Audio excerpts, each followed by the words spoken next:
اگر وہ خیرات کے طور پہ دیتے تو وہ ہر مدرسہ کو دیتے، ہر دارالعلوم کو دیتے، ہر انسٹیٹیوشن کو دیتے جہاں تعلیم کا چشمہ پھوٹا ہوا ہے، مگر ایسا نہیں ہوتا۔ وہ مکتب فکر کو دیکھتے ہیں، آئیڈیالوجی کو دیکھتے ہیں کہ کہاں سے انتہا پسندی کو فروغ دیا جائے گا، کہاں ان کے نظریے کو سپورٹ ہوگی، کہاں سے ریڈیکل تیار ہوں گے، کہاں سے دہشت گردی کی زمین تیار ہوگی، اور کہاں سے الٹیمیٹلی یہ برین واشنگ کے بعد فساد کو جہاد کا نام دے کر دہشت گردی اس ملک میں پھیلائی جائے گی۔ تو وہ جہاں ان کے مقاصد پورے ہوں، ان کے نظریاتی مقاصد، اعتقادی مقاصد، ان کے فکری مقاصد، ان کے سو کالڈ جہادی مقاصد، ان کو فنڈنگ جاتی ہے، اور فنڈنگ ڈائریکٹ جاتی ہے۔ سوال یہ ہے کہ آج تک کوئی ایک حکومت، میرا یہ کویسچن ہے، پاکستان کی حکومت کیا غلام ہے؟ کسی کے روٹی کے ٹکڑوں پہ پلتے ہیں؟ ان میں غیرت نہیں ہے، ان میں آزادی نہیں ہے؟ پاکستانی حکمرانوں سے میں پوچھ رہا ہوں، کیا آپ محکوم ہیں؟ اور یہ ہیں، اس لیے محکوم ہیں کہ ان کو پتا ہے کہ جب کبھی ان پر برا وقت آئے گا تو وہ ان کے آقا، مولا، پرورش کرنے والے، ٹھکانہ دینے والے، پالنے والے، ان کے منہ میں لقمے دینے والے بنیں گے، انہیں رہائش کی جگہ دیں گے، گھر دیں گے۔ ایک نہیں، اور ملک بھی ہیں، کسی کو کوئی پناہ دے دیتا ہے، پڑوس کا کوئی عرب ملک کسی کو کوئی پناہ دے دیتا ہے، محلات مل جاتے ہیں۔ یہ اپنے مستقبل میں برے وقت میں کہ ہمیں حفاظت کون دے گا، پناہ کون دے گا، ہمیں پالے گا کون، اس کے پیش نظر پورے ملک کو ذبح کر رہے ہیں۔ پاکستان کی آئیڈیالوجی جو قائد اعظم نے دی تھی اس کو ذبح کیا جا رہا ہے۔ پاکستان معتدل ملک نہیں رہا، یہ باہر کے ملکوں کی فنڈنگ کی وجہ سے اور انتہا پسندانہ سوچ کو فروغ دینے کی وجہ سے اور فساد کو جہاد بنا دینے کی وجہ سے۔ لہذا مدارس کی رجسٹریشن بھی مسٹ ہونی چاہیے، ان کی اکاؤنٹیبلٹی ہونی چاہیے، ان کا آڈٹ ہونا چاہیے، ان کی فنڈنگ بند ہونی چاہیے، اور یہ عمل سیاسی جماعتوں پر بھی لاگو ہونا چاہیے، مذہبی ہوں یا سیاسی، کوئی آسمان سے نہیں اتری۔ مذہبی بعض جماعتوں کو، بعض اداروں کو، مدرسوں کو تو کچھ خاص ملک فنڈ کرتے ہوں گے، مگر بعض سیاسی جماعتوں کو بھی خاص ملک فنڈ کرتے ہیں، خواہ ان کا ڈاکٹر صاحب بات یہ ہے آپ کی مشرق کی طرف ہو یا مغرب میں کہیں دور سے ہو۔ ڈاکٹر صاحب بات یہ ہے کہ مجھے تو ڈر نہیں لگتا نام لیتے ہوئے، مجھے تو ڈر نہیں لگتا نام لیتے ہوئے۔ اب یہاں پہ میں آپ کو کھل کے ایک بات بتا رہا ہوں کہ سعودی عربیہ کے اندر کسی بھی جمعے کے اندر، جمعے کے خطبے کے اندر ایسی قرآنی آیات کا اور صورتوں کا ترجمہ اور ان کی تشریح ممنوع ہے جس میں جہاد کا ذکر ہو، اور جہادی صورتوں کا وہاں پہ ترجمہ یا تشریح جو ہے وہ نہیں چلتی۔ جتنے میرے دوست سعودی عربیہ میں رہتے ہیں، مقیم ہیں، یہ وہ راوی ہیں اس بات کے، میں تو خود نہیں رہا وہاں پہ، مجھے نہیں پتا۔ لیکن پاکستان کے اندر ان مدارس کو فنڈ کیا جاتا ہے جو یہاں پہ ان کے اس اسکول آف تھاٹ کو پروموٹ کرتے ہیں، یہ کیا تضاد آ رہا ہے؟ اچھا مبشر لقمان صاحب، دیکھیے، سوال کرنا آپ کا رائٹ ہے، جو چاہیں آپ سوال کریں، اب جواب دینے میں تھوڑی سی آزادی اپنے حق کی طرح مجھے بھی دے دیں۔ بسم اللہ۔ اب میں اس آزادی کو استعمال کرتے ہوئے میں نام نہیں لوں گا جواب میں پھر کسی ملک کا، اور میں یہ بات بتانا چاہتا ہوں کیٹیگوریکل کہ یہ بات درست ہے کہ جو ملک اپنے ہاں جہاد کی آیتیں نہیں پڑھنے دیتے، یا جو ملک اپنے ہاں اسلحہ نہیں اٹھانے دیتے، جو ملک اپنے ہاں انتہا پسندی یعنی دہشت گردی کو ناجائز قرار دے کر اس کا خاتمہ چاہتے ہیں، یہ بدقسمتی ہے۔ اس میں مسلمان ملک بھی ہیں اور اس میں نان مسلم کنٹریز بھی ہیں کہ جو اپنے ملک میں دہشت گردی نہیں چاہتے۔ جہاد سے تو ان کا چلو کوئی واسطہ نہیں ہے نا، دہشت گردی ایک کامن فیکٹر ہے۔ وہ آپ کے ملک میں دہشت گردی چاہتے ہیں، وہ ہمارے ملک کو ڈیسٹیبلائز کرنا چاہتے ہیں، یہاں وہ فساد کے نام پر، جہاد کے نام پر فساد پھیلانا چاہتے ہیں۔ اپنے ہاں وہ نہیں چاہتے ڈیسٹیبلائز نہ ہو، ان کی بادشاہتیں ختم نہ ہوں، وہ اپنی بادشاہتوں کو قائم رکھنا چاہتے ہیں۔ اور پاکستان یہ ہر ایک کی آنکھ کو چبھتا ہے، اس لیے کہ اس کے پاس نیوکلیئر ٹیکنالوجی ہے، اس لیے کہ پاکستان میں ٹیلنٹ ہے، اس لیے کہ پاکستان اگر ایک معتدل ترقی یافتہ حقیقی جمہوری ملک بن جائے، اس میں حقیقی معاشی ترقی ہو جائے، استحکام ہو جائے، اس سے کرپشن ختم ہو جائے، اس کے حکمران بددیانتی کرپشن لوٹ مار ختم کر دیں، اس ملک کو اچھی قیادت مل جائے، ادارے سٹیبلائز ہو جائیں اور اس ملک کو ٹرو پارٹیسپیٹری ڈیموکریسی عوام کی شراکت کے ساتھ مل جائے اور سائنس، ٹیکنالوجی، تعلیم، ہیلتھ کے حالات بہتر ہو جائیں، تو یہ ملک، میں پورا ایشیا تو نہیں کہتا، مگر یہ 56 ملک پوری اسلامی دنیا کو لیڈ کرنے کی واحد یہ ملک ہے جو کیپیبلٹی اتنی رکھتا ہے کہ شاید کوئی اور کمپیٹ نہ کر سکے۔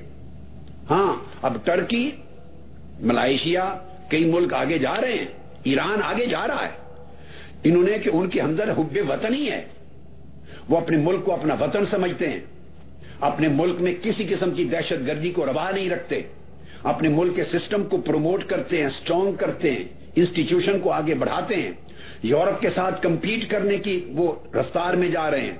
وہ ہمارے مسلمان ملک ہیں، ہم سے بہت زیادہ آگے نہیں تھے، کئی تو بہت پیچھے تھے، وہ آگے جا رہے ہیں، مگر ہمارے ملک میں یہ ملک چاہتے ہیں کہ صرف کرپٹ رولر رہیں، کرپٹ حکمران ہو تو وہ ان کو ڈیموکریسی نظر آتی ہے، ان کو جمہوریت نظر آتی ہے، ان کے ملک میں کرپشن ہو تو کک آؤٹ کر دیتے ہیں، پرابلم ایک اور ہے، ممبر پارلیمنٹ کو بھی نکال دیتے ہیں۔ یہاں ساری حکومت، وزیر اعظم کرپشن سے ملک کھا جائے تو کہتے ہیں جمہوریت کو نقصان نہیں پہنچنے دیں گے، یہ دورے میں یار۔ پرابلم ایک اور ہے، سکولز تو کھل گئے ہیں پاکستان میں دہشت گردی کے اتنے بڑے واقعے کے بعد، اللہ کا کرم ہے، لیکن مریم نواز شریف نے اپنی بیٹی کو سکول سے نکال دیا اور ان کو باہر بھیج دیا۔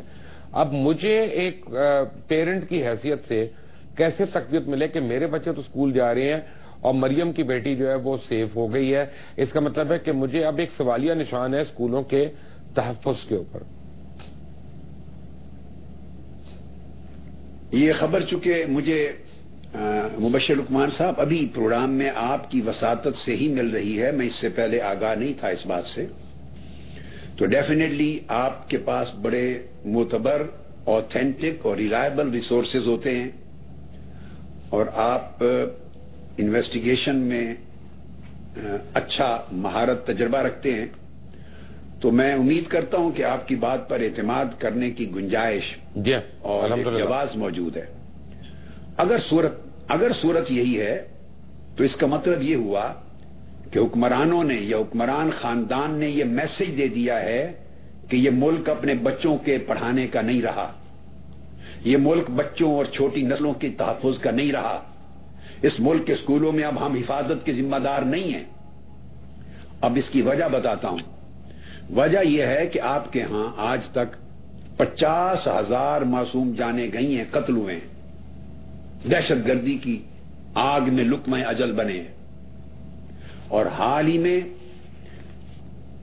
140 معصوم بچے پشاور کے آرمی اسکول میں شہید ہوئے، 150 کے قریب زخمی ہوئے، اتنا بڑا حادثہ ہوا، اور اس سے پہلے 100 افراد ایک دہشت گردی کے حملے میں، 70 افراد، 150 افراد کئی مرتبہ گئے ہیں، اور اب اتنا بڑا سانحہ پشاور ہونے کے باوجود میں آپ کی وساطت سے پوچھتا ہوں، میں افواج پاکستان سے بھی پوچھتا ہوں، فوج کے جوانوں سے پوچھتا ہوں، میں عدلیہ سے پوچھتا ہوں، میں پولیٹیکل لیڈرشپ سے پوچھتا ہوں، میں پاکستان کے 19 کروڑ عوام سے پوچھتا ہوں آپ کی وساطت سے کہ کوئی سوچے کہاں گئے اس ملک کے حکمران، کہاں گئے صدر، وزیر اعظم، اربوں روپے کے بجٹ اس قوم کے اپنے ایوان صدر، ایوان وزیر اعظم پہ خرچ کرنے والے، کہاں گئے اربوں روپے اس قوم کے عیاشیوں پر کھانے والے؟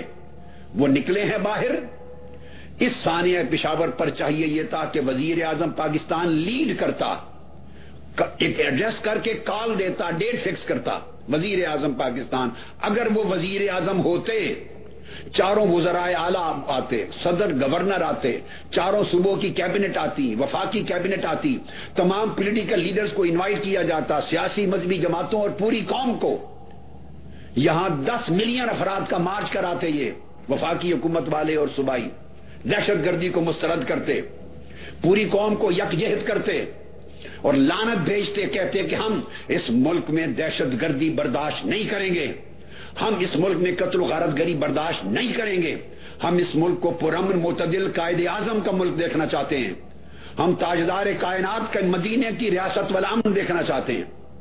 لیڈ کرتے, پوری قوم ساتھ نکلتی, مشرق سے مغرب تک میسج جاتا, OIC کے لیڈروں کو بلاتے, 56 ملک عالم اسلام کے ان کے صدروں کو, وزیر اعظموں کو بلاتے, ان کی کیبنٹ کو بلاتے, یورپین کو بلاتے کہ آؤ بین الاقوامی سطح پہ ہم دہشت گردی کو مسترد کرنے کے لیے قومی یکجہتی کا مظاہرہ کر رہے ہیں, سرکاری اور عوامی سطح پر مشترکہ. اسے کہتے ہیں قوم کو ایک کرنا. اس کی مثال دیکھیے, فرانس میں صرف 17 آدمی مرے ہیں دہشت گردی کے نتیجے میں. وہ میں اس اصل سبجیکٹ کی طرف نہیں جانا چاہتا, میں نے رات آپ کی بات سنی, میں صرف اس ایک نقطے پر رہنا چاہتا ہوں. 12 ایک دن, 4 یا 5 اگلے دن, 17 آدمی کی ڈیتھ ہوئی ہے. اس کے اوپر یہ تصویر دیکھیے, اگر آپ کے پاس ہے تو کائنڈلی اس کو ذرا آن ایئر کر دیں. جی, یہ 2.25 ملین 20 لاکھ کے قریب افراد, پیرس کے وزیر اعظم اور ان کی کیبنٹ اور ان کے تمام وزراء اور 100 ملکوں کے ہیڈز اور لیڈر, مسلم اور نان مسلم, قیادت کرتے ہوئے 20 لاکھ لوگوں کا ایک اظہار یکجہتی کے طور پہ مارچ کر رہے ہیں اگینسٹ ٹیرورزم. یہ سمندر دیکھیے, 2 ملین 20 لاکھ افراد کا سمندر, پوری سیاسی قیادت اور 100 ملکوں کے مہمان لیڈروں کو اور حکومتوں کے سربراہوں کو بلا کر شریک کیا ہے. یہ اس کو کہتے ہیں اپنی قوم سے محبت, اس کو کہتے ہیں قوم سے وفاداری, اس کو کہتے ہیں کسی کاز کے ساتھ کمٹمنٹ, اس کو کہتے ہیں ویژن.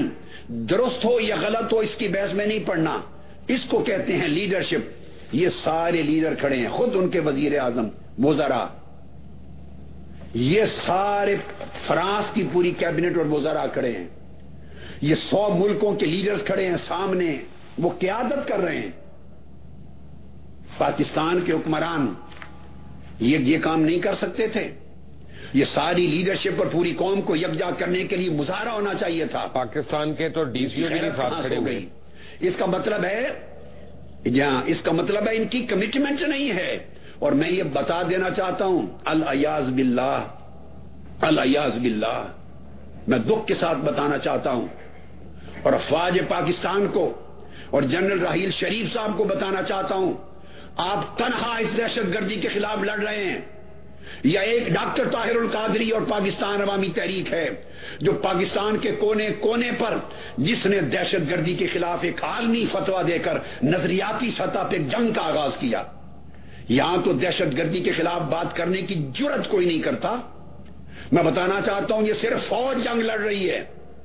آپ کی پارلیمنٹ نے آج کے دن تک اس وار آن ٹیرر کو اپنی وار ڈکلیئر نہیں کیا. کیوں؟ پارلیمنٹ آف پاکستان نے کیوں آج کے دن تک قرارداد پاس نہیں کی کہ یہ ہماری جنگ ہے؟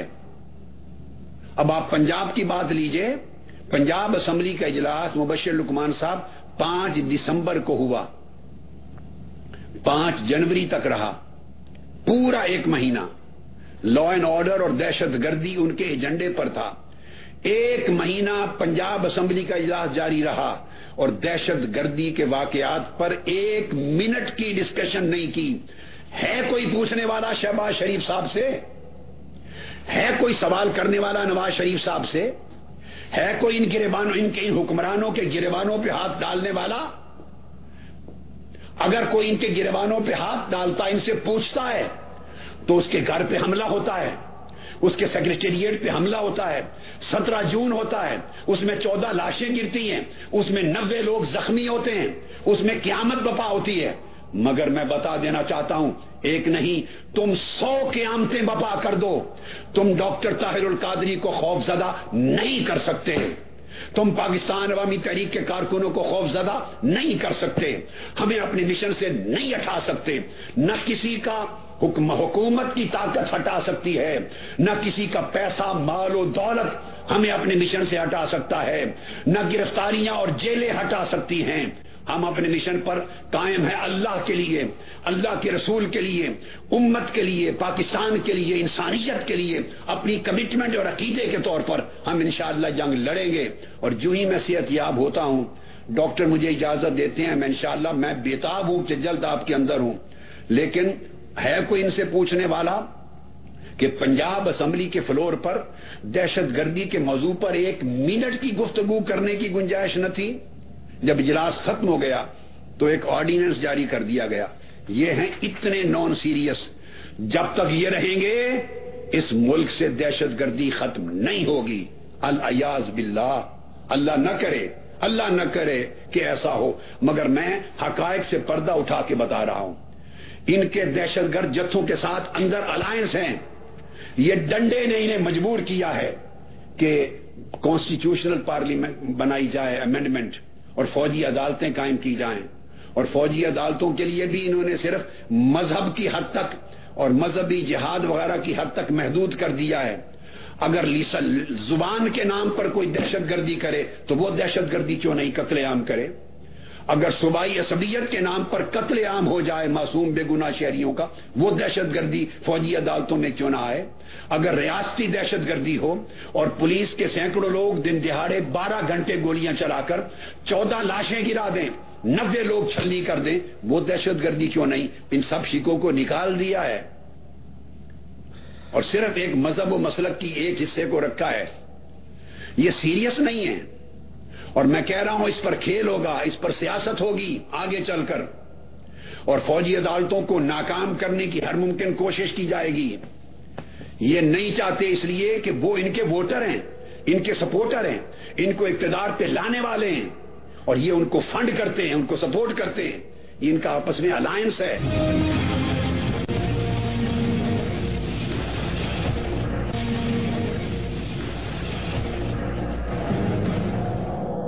ڈاکٹر صاحب، بات یہ ہے کہ مجھے تو ہر آدمی ایک سوال پوچھتا ہے، کیونکہ آج آپ سے میری گفتگو ہو رہی ہے، میں آپ سے براہ راست پوچھ رہا ہوں کہ آپ ماڈل ٹاؤن کے شہداء کے لیے تو انصاف لے نہیں سکے، تو باقی پورے 19 کروڑ لوگوں کے لیے کیسے لے لیں گے؟ یہ سوال پوچھنا ہر ایک کا حق بنتا ہے اور جائز سوال ہے، اور ہمارا رونا بھی یہ ہے، اور میں افواج پاکستان سے بھی یہ سوال کرتا ہوں، آپ کے ساتھ اس سوال میں شریک ہوں کہ حکومت نے قتل کیے ہیں، حکومت پنجاب نے، پولیس نے باوردی آ کر قتل کیے ہیں، اور 10 15 20 پولیس والے نہیں ہیں، سینکڑوں ہزار تک تعداد پہنچی، اور 12-14 گھنٹے آپریشن ہوا ہے، اور ٹی وی چینل نے ساری دنیا کو دکھایا ہے۔ 7-8 مہینے گزر گئے، وہ 14 لاشیں اور 90 زخمی، ان کے اوپر انصاف نہیں ملا۔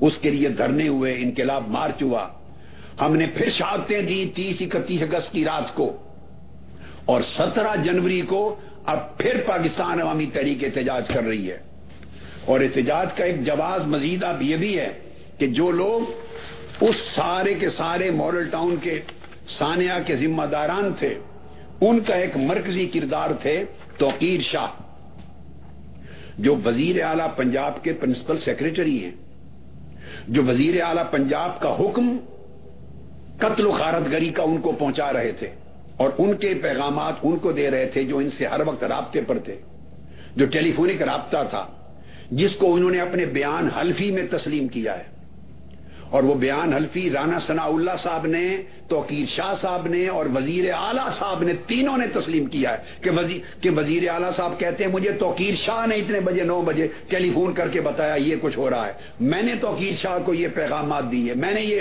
دوبارہ فون کیا، میں نے ان کو یہ میسج کنوے کیے۔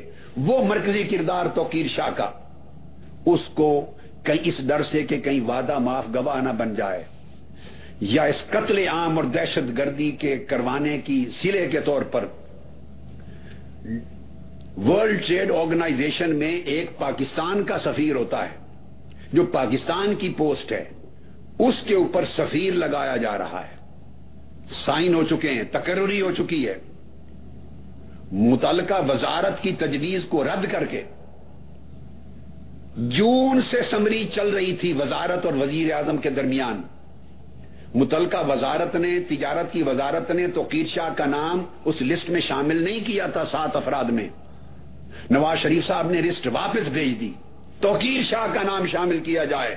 ہم نہیں چاہتے وہ ملک میں رہے کہ کہیں کسی سٹیج پر وعدہ معاف گواہ بنا کے ہمیں لٹکوا نہ دے. تو ڈاکٹر صاحب اس کا مطلب ہے کہ آپ خود اپنے لیے انصاف نہیں لے سکے نا؟ نہیں، میں یہ بتا رہا ہوں، میں پوچھنا چاہتا ہوں کہ اگر ہم انصاف لینے کے لیے آخری حد تک جائیں گے، ہم لڑیں گے، ہم انصاف ہمارے. دیکھیے، میں ملک کا حکمران نہیں ہوں، میں ملک کے پاکستان کا سپریم کورٹ کا چیف جسٹس نہیں ہوں، میں ملک کا وزیر اعظم نہیں ہوں کہ میں خود نافذ کر سکوں. میں احتجاج کر سکتا ہوں، میرے کارکن قربانیاں دے سکتے ہیں، اسٹرگل کر سکتے ہیں، مارچ کر سکتے ہیں، دھرنا دے سکتے ہیں، مطالبہ کر سکتے ہیں، تحریک چلا سکتے ہیں. جو کچھ ہم کر سکتے تھے کر سکتے ہیں، ہم نے کیا ہے. یہی تو قوم کو میں متوجہ کر رہا ہوں کہ اگر ہمیں انصاف اب تک نہیں ملا، اس کا مطلب یہ نہیں کہ ہم بیٹھ جائیں گے. ہم نہیں بیٹھیں گے، ہم جنگ جاری رکھیں گے. انصاف کے لیے جنگ جاری رکھیں گے، آخری حد تک جائیں گے، اس پہ جتنی مدت بھی لگ جائے. ہم شہیدوں کے خون سے بے وفائی نہیں کریں گے، خواہ جتنا وقت لگ جائے. ہم تختہ دار پر قاتلوں کو پہنچانے تک اپنی جنگ جاری رکھیں گے. لیکن سوچنے کی بات ہے، اگر اس سطح پر قتل عام کر کے انصاف اس ملک میں نہیں ملتا تو ملک میں باقی شہریوں کو انصاف کیسے ملے گا اور کب ملا ہے؟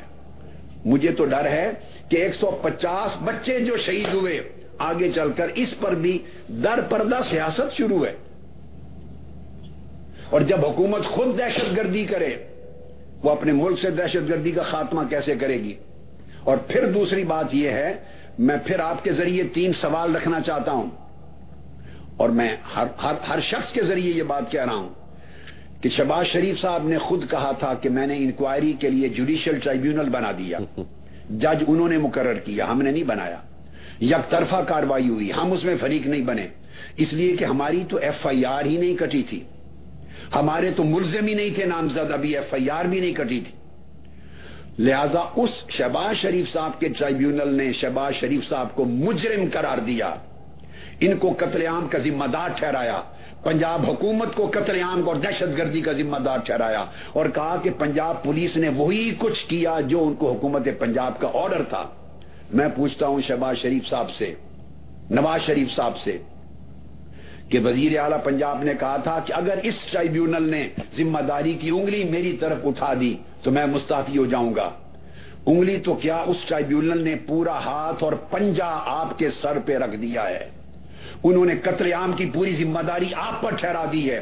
نہ مستعفی ہوئے اور نہ اس ٹرائیبیونل کی رپورٹ آج تک چھپی، پبلک نہیں کی گئی، ہمیں نہیں دی گئی. آپ لوگوں کو میرا سوال ہے، کیوں نہیں بتاتے کہ آپ کے قائم کردہ ٹرائیبیونل نے کیا فیصلہ دیا تھا؟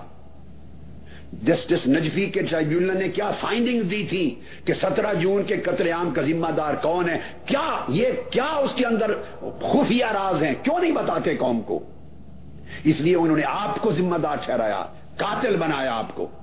تو جو حکمران خود قاتل ہوں اور اپنے بنائے ہوئے ٹرائیبیونل کی رپورٹ نہ کسی قوم کو بتانے کے لیے تیار ہوں، وہ باقی دہشت گردی کے حقائق کیا بتائیں گے؟ اور پھر انہوں نے ہائی کورٹ میں جا کے سٹے لے لیا. ہم نہیں گئے تھے، انہوں نے سٹے لیا کسی کی پٹیشن کے اوپر کہ یہ شائع کی جائے، تو سٹے لے لیا کہ ہمیں شائع کرنے کا حکم نہ دیا جائے. ہم پھر ہائی کورٹ میں گئے ہوئے ہیں. اب سن لیجئے، آج آپ کو بتا رہا ہوں، ہم دوبارہ ہائی کورٹ میں پٹیشن دے رہے ہیں. پہلا تو یہ کہ ٹرائیبیونل کی رپورٹ شائع کیوں نہیں کرتے اگر یہ بے گناہ ہیں، اس قتل عام اور دہشت گردی میں ملوث نہیں. نمبر 2، JIT ایک پچھلی بنائی پولیس کی. ہم نے کہا پولیس ہماری قاتل ہے اور قاتلوں کی JIT میں ہم کیسے جا کے گواہیاں دیں؟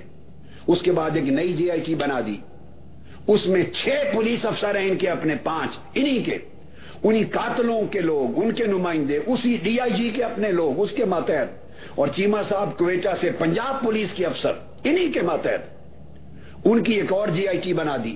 اور اب یہ کہتے ہیں کہ ہم اس میں جا کے اپیئر نہیں ہو رہے، تعاون نہیں کر رہے. ہم قاتلوں کی JIT میں کیسے اپیئر ہو، کیسے تعاون کریں؟ ہم خیر جانبدار JIT چاہتے ہیں. ہم نے اسلام آباد میں بھی یہ مطالبے کیے تھے مذاکرات میں. ہمیں خیر جانبدار JIT چاہیے، خیبر پختونخوا سے ساری JIT چاہیے جس پر نواز شریف اور شہباز شریف صاحب اثر انداز نہ ہو سکیں. ہمیں وہ JIT چاہیے جو اصل قاتلوں کو ننگا کر سکے، جن پر ان کا اثر نہ پڑے. وہ ٹھیک ہے، بتائیے ڈاکٹر صاحب آپ مجھے بتائیں کہ اب 18 تاریخ کو کیا ہو جائے گا؟ بنانے سے ڈرتے کیوں ہیں؟ جو پہلے اتنے مہینے دھرنوں میں نہیں ہوا وہ اب اس تاریخ کو کیا ہوگا؟ ٹھیک ہے، احتجاج ہوگا. میں نے آپ کو عرض کیا کہ ایک چیز اور بتانا چاہتا ہوں. ہم تو احتجاج کریں گے لیکن اس قوم کے بھی کچھ فرائض تھے. مبشر لقمان صاحب، میں بڑے دکھ کے ساتھ کہہ رہا ہوں، ہمارے تو 14 گئے، ہماری تو 90 افراد کے جسم زخمی چھلنی ہوئے. ہمیں ایک دکھ تھا کہ ہم اور ہمارے کارکن ہی احتجاج کرتے رہ گئے. اس ملک کے 18 کروڑ عوام، کراچی سے پشاور تک، قوم باہر نہیں نکلی اتنے بڑے ظلم کے بعد. مگر یہ دکھ میرا اس دن دب گیا جب 150 بچے پشاور کے سانیہ میں شہید ہوئے. قوم تب نہیں نکلی. ان حکمرانوں اور ان سیاسی لیڈروں نے اس قوم کو بے حس بنا دیا ہے. میں آپ کے ذریعے قوم کے ایک ایک بندے کے ضمیر کو جھنجھوڑ کے کہہ رہا ہوں. ہر شخص مجھے ملتا ہے، دوڑ کے آتا ہے، فوٹو بنواتا ہے، ہاتھ چومتا ہے، کہتا خدا کے لیے آپ پر امید ہے، آپ ہی آخری امید ہیں، آپ انقلاب لائیں، آپ تبدیلی لائیں. رات دن دعائیں کر رہے ہیں. میں قوم کو بتانا چاہتا ہوں، گھر بیٹھ کر دعائیں کرنے سے انقلاب نہیں آتے. میں پہلے بھی کہا کرتا تھا، انقلاب کے لیے پوری قوم کو نکلنا پڑتا ہے. بجلی آپ کو نہیں ملتی، قوم نہیں نکلتی. سوئی گیس آپ کی بند ہے، قوم نہیں نکل رہی. بچے آپ کے قتل ہو رہے ہیں، آپ نہیں نکل رہے باہر. اسکول بند ہیں، آپ باہر نہیں نکل رہے. اجتماعی دہشت گردیاں ہو رہی ہیں، آپ باہر نہیں نکل رہے. پی آئی اے سمیت ملک سارا کچھ بیچا جا رہا ہے، کرپشن کی نظر ہو رہا ہے، آپ نہیں نکل رہے. اب عالم یہ ہو گیا کہ پڑوس میں قتل ہو جائیں تو ساتھ والے گھر کے لوگوں کی آنکھیں نہیں بھیگتی. اے پاکستانی قوم کے افراد، میں آپ کو جھنجھوڑ کے کہہ رہا ہوں، خدا کے لیے دیکھیں اس فرانس کو جن کے 17 آدمی گئے ہیں تو ساری قوم نکل آئی ہے. حکمرانوں کی ذمہ داری الگ، یہ نہیں نکالیں گے آپ کو چونکہ یہ دہشت گردوں کے دوست ہیں. ان کو کرپشن سے محبت ہے، یہ مال بنانے کے لیے اقتدار پہ آتے ہیں، آپ کی جان بچانے کے لیے نہیں آتے، ملک سنوارنے کے لیے نہیں آتے. اقتدار پر ملک لوٹنے کے لیے آئے ہیں. یہ نہیں نکالیں گے. مگر قوم خود کب اٹھے گی؟ خدا نے آج تک اس قوم کی حالت نہیں بدلی. نہ ہو جس کو خیال خود اپنی حالت کے بدلنے کا. یہ فرانسیسی قوم بھی ہے، وہ نکلی ہے باہر. تو پاکستانی قوم کو کیا ہو گیا ہے؟ جب تک قوم نہیں نکلے گی تو ایک جماعت یا 2 جماعت کے کارکن 100 احتجاج کر لیں، وہ انقلاب لا کر، اے پاکستانی قوم کے افراد، پاکستانیوں، انقلاب آپ کی جھولی میں کوئی نہیں دے سکتا. اگر توقع کریں کہ ڈاکٹر طاہر القادری انقلاب لا کر آپ کی جھولی میں دے دے گا، نہیں ہو سکتا. اگر توقع کریں کہ ساتھ عمران خان انقلاب آپ کی جھولی میں لا کے رکھ دے گا، نہیں ہو سکتا. پاکستان عوامی تحریک اور تحریک انصاف 2 جماعتوں کے کارکن انقلاب آپ کی جھولی میں رکھ دیں گے، ایسا نہیں ہو سکتا. انقلاب کے لیے جب تک ساری قوم باہر نہ نکلے، آپ باہر نہ نکلے، وہ ڈٹ کے بیٹھے ہیں، کرپشن کر رہے ہیں. اس وقت یہ کہتے تھے دیکھیے مینڈیٹ ہمارے پاس ہے اس لیے قوم نہیں نکلی. اب میں پوچھتا ہوں، اب 150 بچے شہید ہو گئے، دہشت گردوں نے کر دیے، اور 150 زخمی ہو گئے، یہ قوم تب بھی نہیں نکلی. تو کیا اب یہ دہشت گردوں کے ساتھ ہے یہ قوم؟ نہیں، نہ آپ کے ساتھ ہے نہ دہشت گردوں کے ساتھ ہے. آپ نے مسلسل، آپ جیسے کرپٹ لیڈروں نے اس قوم کو مایوس کر دیا ہے، بے حس کر دیا ہے، مردہ قوم بنا دیا. جیسے بنی اسرائیل کے زمانے میں فرعون بچوں کو ذبح کرتا تھا اور قوم نکلتی نہیں تھی باہر.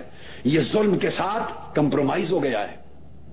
ان کے پاس آگ نہیں جلتی، گیس نہیں آتی، پیسہ نہیں آتا، روزگار نہیں آتا، بچے علاج کے بغیر مرتے ہیں، پینے کا ستھرا پانی نہیں مل رہا، قتل ہو رہے ہیں، سب کچھ مایوسیوں کا اندھیرا ہے. قوم نے مایوسیوں کو گلے لگا لیا ہے، کمپرومائز کر دیا ہے.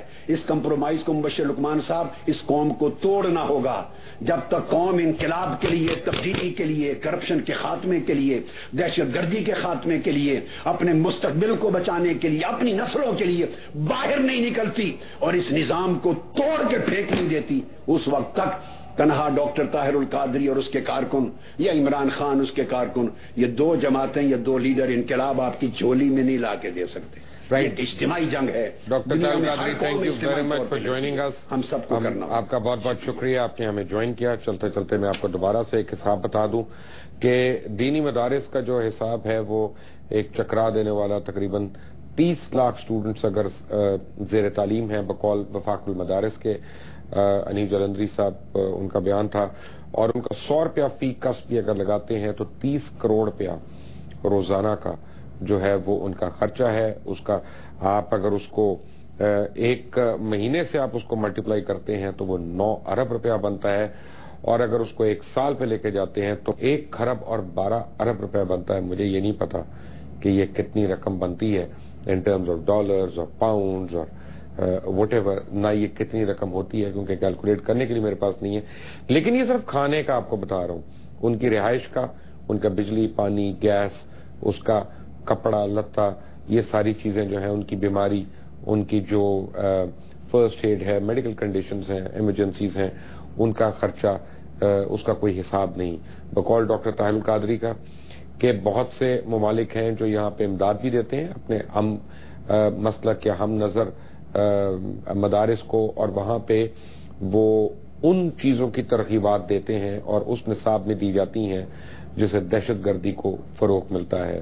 نہ صرف مدارس کا آڈٹ ہونا چاہیے بلکہ ان کے اوپر کڑی نظر ہونی چاہیے، نہ صرف مدارس کی بلکہ پاکستان کے ہر تعلیمی ادارے کے اوپر، چاہے اسکولز ہوں، کالجز ہوں، یونیورسٹیز ہوں، اور پتہ ہونا چاہیے کہ ان کے ہاسٹلز میں کون رہ رہے ہیں، وہ کہاں سے آ رہے ہیں، ان کی یعنی کیسے وہ ان کو کون ملنے آ رہا ہے، اور جو اسٹوڈنٹ پالیٹکس ہے اس کے اندر بھی کون کون سی سیاسی جماعتیں جو ہیں وہ مداخلت کر رہی ہیں، کون سے بیرونی ممالک ہیں جو ان کو فنڈ دے رہے ہیں اور ہماری نوجوان یوتھ کو تباہ کر رہے ہیں. سوچنے کی بات ہے.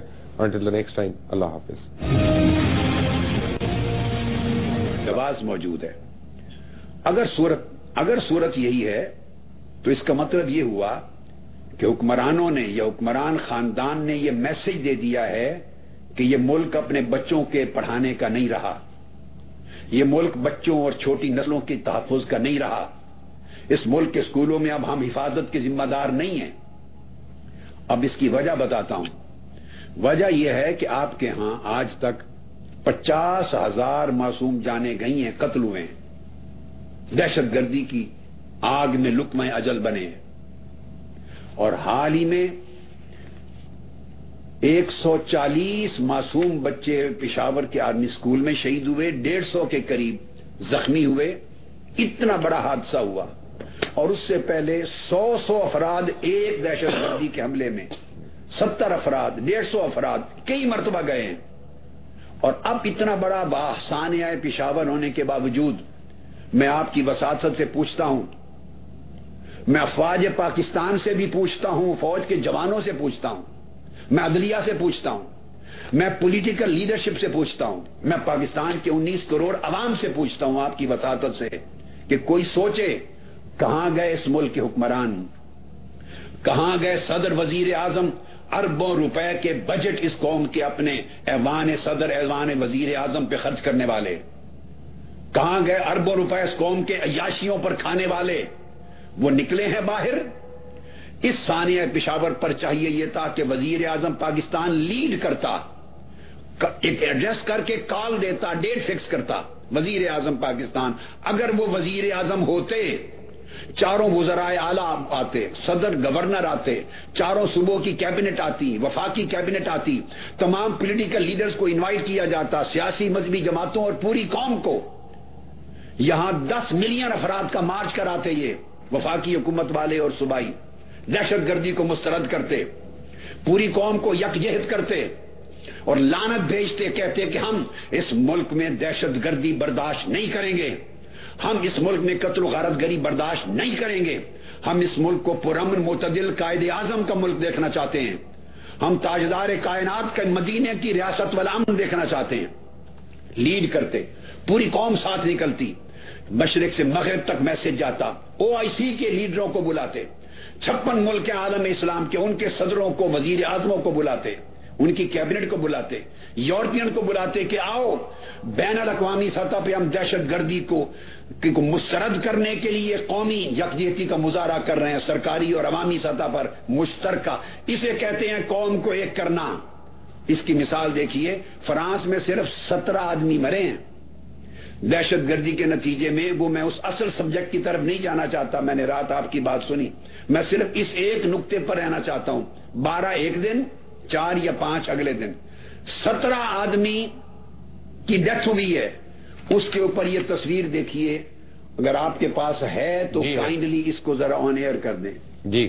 یہ 2.25 ملین 20 لاکھ کے قریب افراد، پیرس کے وزیر اعظم اور ان کی کیبنٹ اور ان کے تمام وزراء اور 100 ملکوں کے ہیڈز اور لیڈر، مسلم اور نان مسلم، قیادت کرتے ہوئے 20 لاکھ لوگوں کا ایک اظہار یکجہتی کے طور پہ مارچ کر رہے ہیں اگینسٹ ٹیرورزم۔ یہ سمندر دیکھیے، 2 ملین 20 لاکھ افراد کا سمندر، پوری سیاسی قیادت اور 100 ملکوں کے مہمان لیڈروں کو اور حکومتوں کے سربراہوں کو بلا کر شریک کیا ہے۔ اس کو کہتے ہیں اپنی قوم سے محبت، اس کو کہتے ہیں قوم سے وفاداری، اس کو کہتے ہیں کسی کاز کے ساتھ کمٹمنٹ، اس کو کہتے ہیں ویژن۔ درست ہو یا غلط ہو اس کی بحث میں نہیں پڑنا، اس کو کہتے ہیں لیڈرشپ۔ یہ سارے لیڈر کھڑے ہیں، خود ان کے وزیر اعظم، وزراء، یہ سارے فرانس کی پوری کیبنٹ اور وزراء کھڑے ہیں، یہ 100 ملکوں کے لیڈرز کھڑے ہیں سامنے، وہ قیادت کر رہے ہیں۔ پاکستان کے حکمران یہ کام نہیں کر سکتے تھے؟ یہ ساری لیڈرشپ اور پوری قوم کو یکجا کرنے کے لیے مظاہرہ ہونا چاہیے تھا۔ پاکستان کے تو ڈی سی او بھی ساتھ کھڑے ہوئے۔ اس کا مطلب ہے ان کی کمٹمنٹ نہیں ہے۔ اور میں یہ بتا دینا چاہتا ہوں، الیاذ باللہ، میں دکھ کے ساتھ بتانا چاہتا ہوں، اور افواج پاکستان کو اور جنرل راحیل شریف صاحب کو بتانا چاہتا ہوں، آپ تنہا اس دہشت گردی کے خلاف لڑ رہے ہیں، یا ایک ڈاکٹر طاہر القادری اور پاکستان عوامی تحریک ہے جو پاکستان کے کونے کونے پر، جس نے دہشت گردی کے خلاف ایک عالمی فتویٰ دے کر نظریاتی سطح پہ جنگ کا آغاز کیا۔ یہاں تو دہشت گردی کے خلاف بات کرنے کی جرت کوئی نہیں کرتا۔ میں بتانا چاہتا ہوں، یہ صرف فوج جنگ لڑ رہی ہے۔ آپ کی پارلیمنٹ نے آج کے دن تک اس وار آن ٹیرر کو اپنی وار ڈکلیئر نہیں کیا۔ کیوں؟ پارلیمنٹ آف پاکستان نے کیوں آج کے دن تک قرارداد پاس نہیں کی کہ یہ ہماری جنگ ہے؟ اب آپ پنجاب کی بات لیجئے، پنجاب اسمبلی کا اجلاس مبشر لقمان صاحب 5 دسمبر کو ہوا، 5 جنوری تک رہا، پورا 1 مہینہ۔ لا اینڈ آرڈر اور دہشت گردی ان کے ایجنڈے پر تھا۔ 1 مہینہ پنجاب اسمبلی کا اجلاس جاری رہا اور دہشت گردی کے واقعات پر 1 منٹ کی ڈسکشن نہیں کی۔ ہے کوئی پوچھنے والا شہباز شریف صاحب سے؟ ہے کوئی سوال کرنے والا نواز شریف صاحب سے؟ ہے کوئی ان کے حکمرانوں کے گریبانوں پہ ہاتھ ڈالنے والا؟ اگر کوئی ان کے گریبانوں، میں احتجاج کر سکتا ہوں، میرے کارکن قربانیاں دے سکتے ہیں، اسٹرگل کر سکتے ہیں، مارچ کر سکتے ہیں، دھرنا دے سکتے ہیں، مطالبہ کر سکتے ہیں، تحریک چلا سکتے ہیں، جو کچھ ہم کر سکتے تھے کر سکتے ہیں، ہم نے کیا ہے۔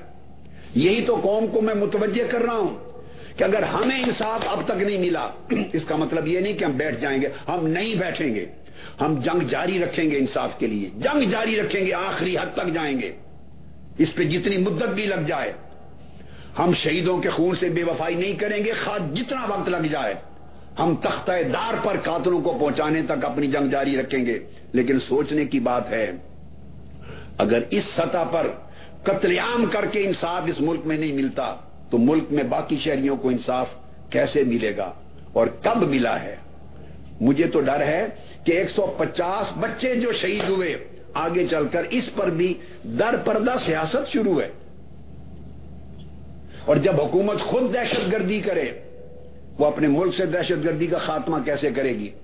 اور پھر دوسری بات یہ ہے، میں پھر آپ کے ذریعے 3 سوال رکھنا چاہتا ہوں، اور میں ہر شخص کے ذریعے یہ بات کہہ رہا ہوں کہ شہباز شریف صاحب نے خود کہا تھا کہ میں نے انکوائری کے لیے جوڈیشل ٹرائیبیونل بنا دیا، جج انہوں نے مقرر کیا، ہم نے نہیں بنایا، یک طرفہ کاروائی ہوئی، ہم اس میں فریق نہیں بنے، اس لیے کہ ہماری تو FIR ہی نہیں کٹی تھی، ہمارے تو ملزم ہی نہیں تھے نامزد، ابھی FIR بھی نہیں کٹی تھی۔ لہذا اس شہباز شریف صاحب کے ٹرائیبیونل نے شہباز شریف صاحب کو مجرم قرار دیا، ان کو قتل عام کا ذمہ دار ٹھہرایا، پنجاب حکومت کو قتل عام اور دہشت گردی کا ذمہ دار ٹھہرایا، اور کہا کہ پنجاب پولیس نے وہی کچھ کیا جو ان کو حکومت پنجاب کا آرڈر تھا۔ میں پوچھتا ہوں شہباز شریف صاحب سے، نواز شریف صاحب سے کہ وزیر اعلیٰ پنجاب نے کہا تھا کہ اگر اس ٹرائیبیونل نے ذمہ داری کی انگلی میری طرف اٹھا دی تو میں مستعفی ہو جاؤں گا. انگلی تو کیا، اس ٹرائیبیونل نے پورا ہاتھ اور پنجہ آپ کے سر پہ رکھ دیا ہے. انہوں نے قتل عام کی پوری ذمہ داری آپ پر ٹھہرا دی ہے.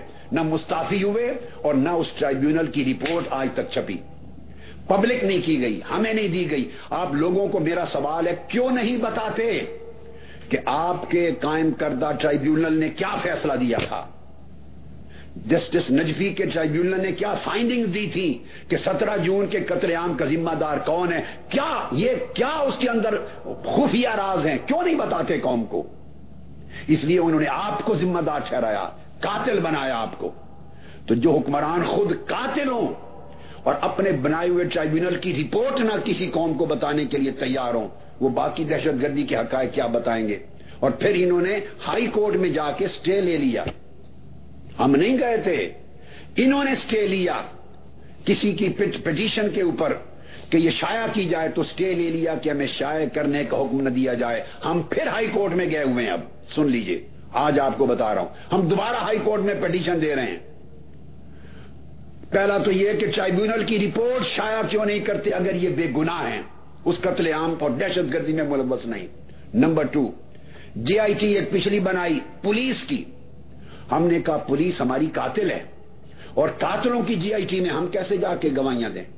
اس کے بعد ایک نئی جے آئی ٹی بنا دی، اس میں 6 پولیس افسر ہیں، ان کے اپنے 5 انہی کے، انہی قاتلوں کے لوگ، ان کے نمائندے، اسی ڈی آئی جی کے اپنے لوگ اس کے ماتحت، اور چیمہ صاحب کوئٹہ سے پنجاب پولیس کے افسر انہی کے ماتحت.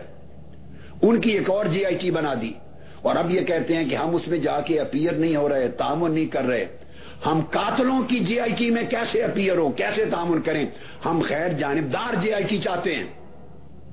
ہم نے اسلام آباد میں بھی یہ مطالبے کیے تھے مذاکرات میں، ہمیں خیر جانبدار جے آئی ٹی چاہیے. خیبر پختونخوا سے ساری جے آئی ٹی چاہیے جس پر نواز شریف اور شہباز شریف صاحب اثر انداز نہ ہو سکیں. ہمیں وہ جے آئی ٹی چاہیے جو اصل قاتلوں کو ننگا کر سکے، جن پر ان کا اثر نہ پڑے. وہ ٹھیک ہے. بتائیے ڈاکٹر صاحب آپ مجھے بتائیں کہ اب 18 تاریخ کو کیا ہو جائے گا؟ بنانے سے ڈرتے کیوں ہیں؟ جو پہلے اتنے مہینے دھرنوں میں نہیں ہوا، وہ اب اس تاریخ کو کیا ہوگا؟ ٹھیک ہے، احتجاج ہوگا. میں نے آپ کو عرض کیا کہ ایک چیز اور بتانا چاہتا ہوں، ہم تو احتجاج کریں گے، لیکن اس قوم کے بھی کچھ فرائض تھے. مبشر لقمان صاحب، میں بڑے دکھ کے ساتھ کہہ رہا ہوں، ہمارے تو 14 گئے، ہماری تو 90 افراد کے جسم زخمی چھلنی ہوئے. ہمیں ایک دکھ تھا کہ ہم اور ہمارے کارکن ہی احتجاج کرتے رہ گئے. اس ملک کے 18 کروڑ عوام، کراچی سے پشاور تک قوم باہر نہیں نکلی اتنے بڑے ظلم کے بعد. مگر یہ دکھ میرا اس دن دب گیا جب 150 بچے پشاور کے سانحہ میں شہید ہوئے، قوم تب نہیں نکلی. ان حکمرانوں اور ان سیاسی لیڈروں نے اس قوم کو بے حس بنا دیا ہے. میں آپ کے ذریعے قوم کے ایک ایک بندے کے ضمیر کو جھنجھوڑ کے کہہ رہا ہوں، ہر شخص مجھے ملتا ہے، دوڑ کے آتا ہے، فوٹو بنواتا ہے، ہاتھ چومتا ہے، کہتا خدا کے لیے آپ پر امید ہے، آپ ہی آخری امید ہیں، آپ انقلاب لائیں، آپ تبدیلی لائیں، رات دن دعائیں کر رہے ہیں. میں قوم کو بتانا چاہتا ہوں، گھر بیٹھ کر دعائیں کرنے سے انقلاب نہیں آتے. میں پہلے بھی کہا کرتا تھا، انقلاب کے لیے پوری قوم کو نکلنا پڑتا ہے. بجلی آپ کو نہیں ملتی، قوم نہیں نکلتی. سوئی گیس آپ کی بند ہے، قوم نہیں نکل رہی. بچے آپ کے قتل ہو رہے ہیں، آپ نہیں نکل رہے باہر. اسکول بند ہیں، آپ باہر نہیں نکل رہے. اجتماعی دہشت گردیاں ہو رہی ہیں، آپ باہر نہیں نکل رہے. پی آئی اے سمیت ملک سارا کچھ بیچا جا رہا ہے، کرپشن کی نظر ہو رہا ہے، آپ نہیں نکل رہے. اب عالم یہ ہو گیا کہ پڑوس میں قتل ہو جائیں تو ساتھ والے گھر کے لوگوں کی آنکھیں نہیں بھیگتی. اے پاکستانی قوم کے افراد، میں آپ کو جھنجھوڑ کے کہہ رہا ہوں، خدا کے لیے دیکھیں اس فرانس کو جن کے 17 آدمی گئے ہیں تو ساری قوم نکل آئی ہے، گھر دیں گے. ایک نہیں اور ملک بھی ہیں، کسی کو کوئی پناہ دے دیتا ہے، پڑوس کا کوئی عرب ملک کسی کو کوئی پناہ دے دیتا ہے، محلات مل جاتے ہیں. یہ اپنے مستقبل میں برے وقت میں کہ ہمیں حفاظت کون دے گا، پناہ کون دے گا، ہمیں پالے گا کون، اس کے پیش نظر پورے ملک کو ذبح کر رہے ہیں. پاکستان کی آئیڈیالوجی جو قائد اعظم نے دی تھی اس کو ذبح کیا جا رہا ہے. پاکستان معتدل ملک نہیں رہا، یہ باہر کے ملکوں کی فنڈنگ کی وجہ سے اور انتہا پسندانہ سوچ کو فروغ دینے کی وجہ سے اور فساد کو جہاد بنا دینے کی وجہ سے. لہذا مدارس کی رجسٹریشن بھی مسٹ ہے، ہونی چاہیے، ان کی اکاؤنٹیبلٹی ہونی چاہیے، ان کا آڈٹ ہونا چاہیے، ان کی فنڈنگ بند ہونی چاہیے، اور یہ عمل سیاسی جماعتوں پر بھی لاگو ہونا چاہیے، مذہبی ہوں یا سیاسی. کوئی آسمان سے نہیں اتری. مذہبی بعض جماعتوں کو، بعض اداروں کو، مدرسوں کو تو کچھ خاص ملک فنڈ کرتے ہوں گے، مگر بعض سیاسی جماعتوں کو بھی خاص ملک فنڈ کرتے ہیں، خواہ ان کا ڈاکٹر صاحب بات یہ ہے آپ کی مشرق کی طرف ہو یا مغرب میں کہیں دور سے ہو. ڈاکٹر صاحب بات یہ ہے کہ مجھے تو ڈر نہیں لگتا نام لیتے ہوئے، مجھے تو ڈر نہیں لگتا نام لیتے ہوئے.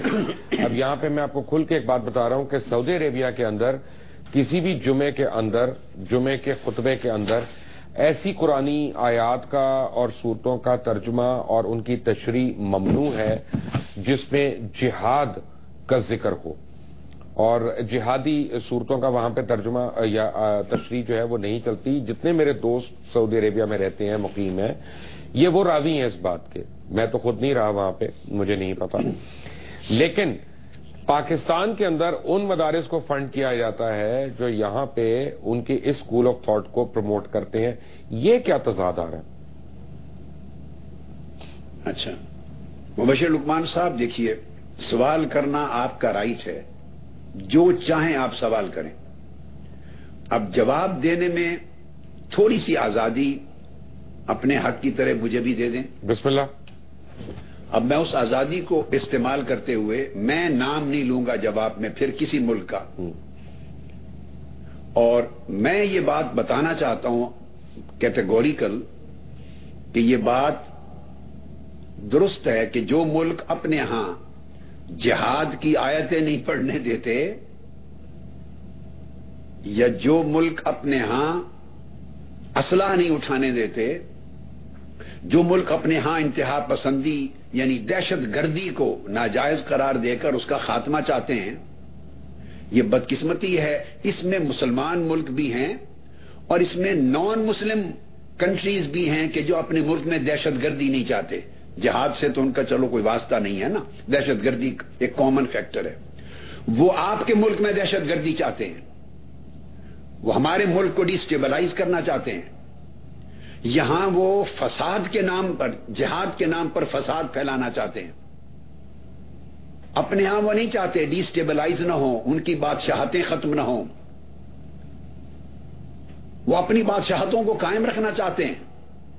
اور پاکستان یہ ہر ایک کی آنکھ کو چبھتا ہے، اس لیے کہ اس کے پاس نیوکلیئر ٹیکنالوجی ہے، اس لیے کہ پاکستان میں ٹیلنٹ ہے، اس لیے کہ پاکستان اگر ایک معتدل، ترقی یافتہ، حقیقی جمہوری ملک بن جائے، اس میں حقیقی معاشی ترقی ہو جائے، استحکام ہو جائے، اس سے کرپشن ختم ہو جائے، اس کے حکمران بددیانتی، کرپشن، لوٹ مار ختم کر دیں، اس ملک کو اچھی قیادت مل جائے، ادارے اسٹیبلائز ہو جائیں، اور اس ملک کو ٹرو پارٹیسپیٹری ڈیموکریسی عوام کی شراکت کے ساتھ مل جائے، اور سائنس، ٹیکنالوجی، تعلیم، ہیلتھ کے حالات بہتر ہو جائیں، تو یہ ملک، میں پورا ایشیا تو نہیں کہتا، مگر یہ 56 ملک پوری اسلامی دنیا کو لیڈ کرنے کی واحد یہ ملک ہے جو کیپیبلٹی اتنی رکھتا ہے کہ شاید کوئی اور کمپیٹ نہ کر سکے.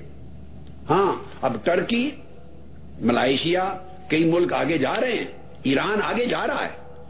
انہوں نے کہ ان کے اندر حب وطنی ہے، وہ اپنے ملک کو اپنا وطن سمجھتے ہیں، اپنے ملک میں کسی قسم کی دہشت گردی کو روا نہیں رکھتے، اپنے ملک کے سسٹم کو پروموٹ کرتے ہیں، سٹرونگ کرتے ہیں، انسٹیٹیوشن کو آگے بڑھاتے ہیں، یورپ کے ساتھ کمپیٹ کرنے کی وہ رفتار میں جا رہے ہیں.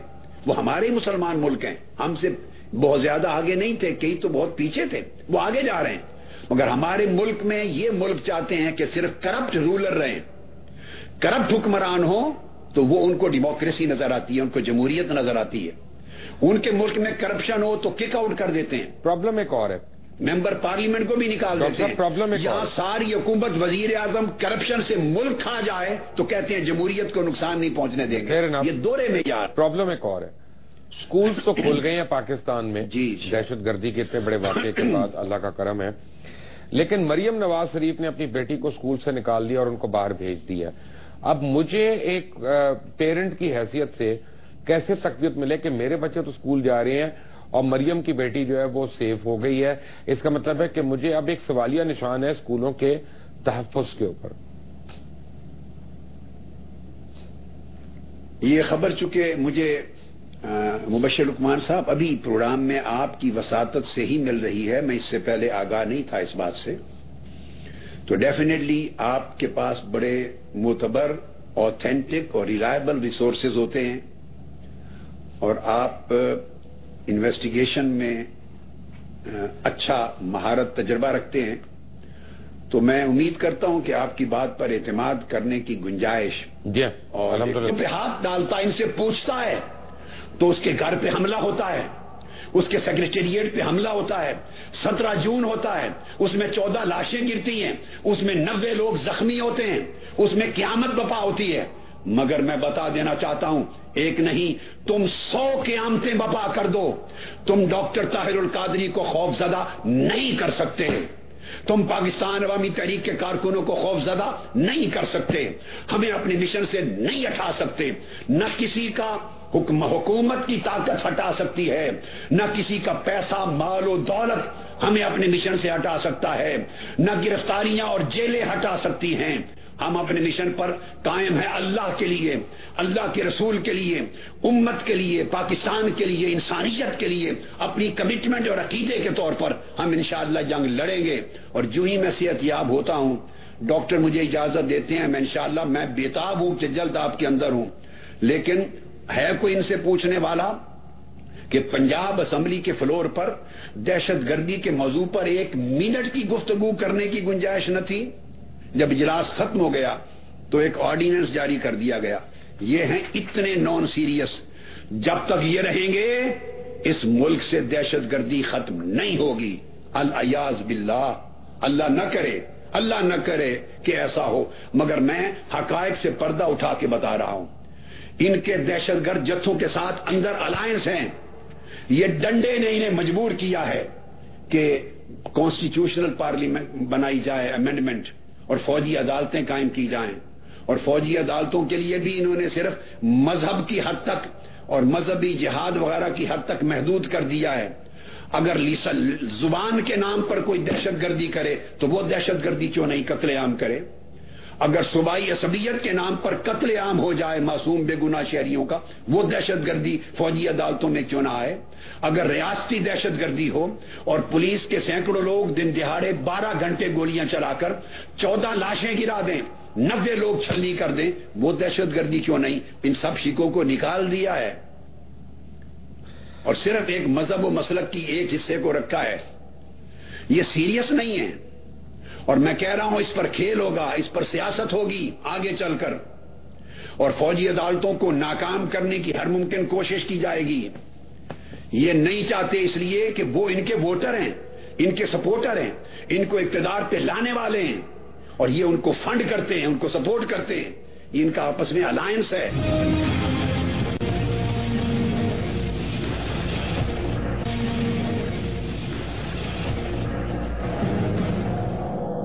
ڈاکٹر صاحب، بات یہ ہے کہ مجھے تو ہر آدمی ایک سوال پوچھتا ہے، کیونکہ آج آپ سے میری گفتگو ہو رہی ہے، میں آپ سے براہ راست پوچھ رہا ہوں کہ آپ ماڈل ٹاؤن کے شہداء کے لیے تو انصاف لے نہیں سکے، تو باقی پورے 19 کروڑ لوگوں کے لیے کیسے لے لیں گے؟ یہ سوال پوچھنا ہر ایک کا حق بنتا ہے اور جائز سوال ہے، اور ہمارا رونا بھی یہ ہے. اور میں افواج پاکستان سے بھی یہ سوال کرتا ہوں، آپ کے ساتھ اس سوال میں شریک ہوں کہ حکومت نے قتل کیے ہیں، حکومت پنجاب نے، پولیس نے باوردی آ کر قتل کیے ہیں، اور 10 15 20 پولیس والے نہیں ہیں، سینکڑوں ہزار تک تعداد پہنچی، اور 12-14 گھنٹے آپریشن ہوا ہے، اور ٹی وی چینل نے ساری دنیا کو دکھایا ہے. 7-8 مہینے گزر گئے، وہ 14 لاشیں اور 90 زخمی، ان کے اوپر انصاف نہیں ملا. اس کے لیے دھرنے ہوئے، انقلاب مارچ ہوا، ہم نے پھر شہادتیں دی 30-31 اگست کی رات کو، اور 17 جنوری کو اب پھر پاکستان عوامی تحریک احتجاج کر رہی ہے. اور احتجاج کا ایک جواز مزید اب یہ بھی ہے کہ جو لوگ اس سارے کے سارے ماڈل ٹاؤن کے سانحہ کے ذمہ داران تھے، ان کا ایک مرکزی کردار تھے توقیر شاہ، جو وزیر اعلی پنجاب کے پرنسپل سیکریٹری ہیں، جو وزیر اعلی پنجاب کا حکم قتل و غارت گری کا ان کو پہنچا رہے تھے اور ان کے پیغامات ان کو دے رہے تھے، جو ان سے ہر وقت رابطے پر تھے، جو ٹیلی فونک رابطہ تھا، جس کو انہوں نے اپنے بیان حلفی میں تسلیم کیا ہے۔ اور وہ بیان حلفی رانا ثناء اللہ صاحب نے، توقیر شاہ صاحب نے اور وزیر اعلیٰ صاحب نے، تینوں نے تسلیم کیا ہے کہ وزیر اعلیٰ صاحب کہتے ہیں مجھے توقیر شاہ نے اتنے بجے 9 بجے ٹیلی فون کر کے بتایا یہ کچھ ہو رہا ہے، میں نے توقیر شاہ کو یہ پیغامات دیے، میں نے یہ دوبارہ فون کیا، میں نے ان کو یہ میسج کنوے کیے۔ وہ مرکزی کردار توقیر شاہ کا، اس کو کہیں اس ڈر سے کہ کہیں وعدہ معاف گواہ نہ بن جائے یا اس قتل عام اور دہشت گردی کے کروانے کی صلے کے طور پر، ورلڈ ٹریڈ آرگنائزیشن میں ایک پاکستان کا سفیر ہوتا ہے، جو پاکستان کی پوسٹ ہے، اس کے اوپر سفیر لگایا جا رہا ہے، سائن ہو چکے ہیں، تقرری ہو چکی ہے، متعلقہ وزارت کی تجویز کو رد کر کے جون سے سمری چل رہی تھی وزارت اور وزیر اعظم کے درمیان، متعلقہ وزارت نے، تجارت کی وزارت نے توقیر شاہ کا نام اس لسٹ میں شامل نہیں کیا تھا 7 افراد میں، نواز شریف صاحب نے لسٹ واپس بھیج دی، توقیر شاہ کا نام شامل کیا جائے، ہم نہیں چاہتے وہ ملک میں رہے کہ کہیں کسی سٹیج پر وعدہ معاف گواہ بنا کے ہمیں لٹکوا نہ دے۔ تو ڈاکٹر صاحب اس کا مطلب ہے کہ آپ خود اپنے لیے انصاف نہیں لے سکے نا؟ نہیں، میں یہ بتا رہا ہوں، میں پوچھنا چاہتا ہوں کہ اگر ہم انصاف لینے کے لیے آخری حد تک جائیں گے، ہم لڑیں گے، ہم انصاف ہمارے، دیکھیے میں ملک کا حکمران نہیں ہوں، میں ملک کے پاکستان کا سپریم کورٹ کا چیف جسٹس نہیں ہوں، میں ملک کا وزیر اعظم نہیں ہوں کہ میں خود نافذ کر سکوں۔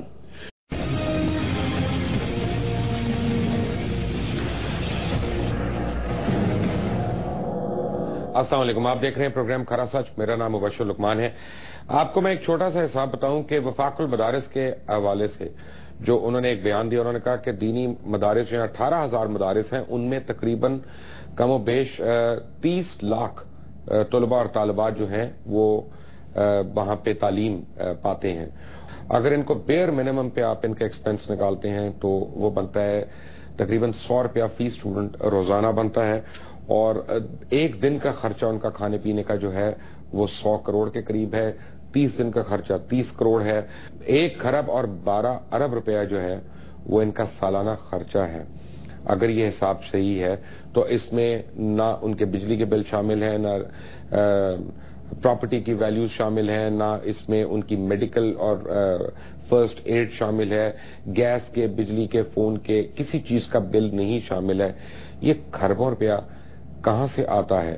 لیکن وکی لیکس کے مطابق، وکی لیکس نے جو ایکیوز کیا، انہوں نے کہا کہ سعودی عربیہ اور کچھ اور ممالک جو ہیں وہ پاکستان میں ان مدارس کو ضرور پیسے دیتے ہیں کہ جو ایکسٹریمزم کو فروغ دیتے ہیں اور جو یعنی فرقہ واریت جو ہے اس کو پھیلاتے ہیں۔ آئی ڈونٹ نو اس میں کیا سچائی ہے، لیکن سچائی جاننے کے لیے آج میں نے ریکویسٹ کی منہاج القرآن کے بانی اور اس کے روح رواں ڈاکٹر طاہر القادری کو، بہت دنوں کے بعد ہمارے شو میں آ رہے ہیں، وہ ہمیں شامل گفتگو ہیں اس وقت۔ ڈاکٹر صاحب السلام علیکم۔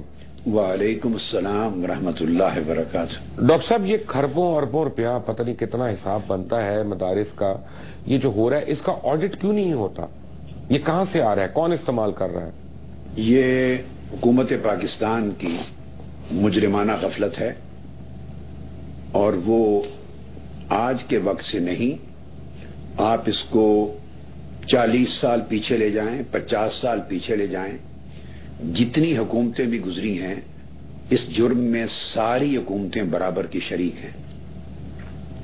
اور پروبیبلی یہ افغانستان وار جو ہوئی تھی، جہاد افغانستان، جو امریکہ کی سرپرستی میں جہاد ہوا تھا، یہ سارا پرابلم اس پیریڈ کے بعد شدت اختیار کرتا چلا گیا، اور جنرل ضیاء الحق صاحب کو میں نے خود زور دے کے کہا تھا اس زمانے میں کہ آپ مدارس کی بیرونی فنڈنگ کے سلسلے کو روکیں.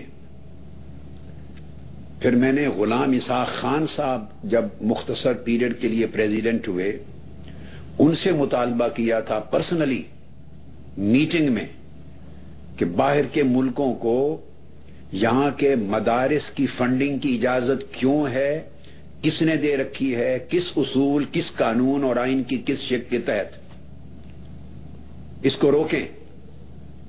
پھر جنرل پرویز مشرف صاحب کو بھی میں نے مطالبہ کیا تھا. میں تسلسل سے اس کا مطالبہ کرتا چلا آ رہا ہوں جہاں تک میری رسائی جس پیریڈ میں ہوئی. دو جرم ہیں. ایک بات تو آپ نے جو کی کہ مدارس کی، بلکہ اس میں تین چیزیں قابل توجہ ہیں، باقی نصاب کی بات بھی ہے، آگے چل کے آپ اگر تذکرہ کریں گے تو میں ضرور اس پر بات کرنا چاہوں گا.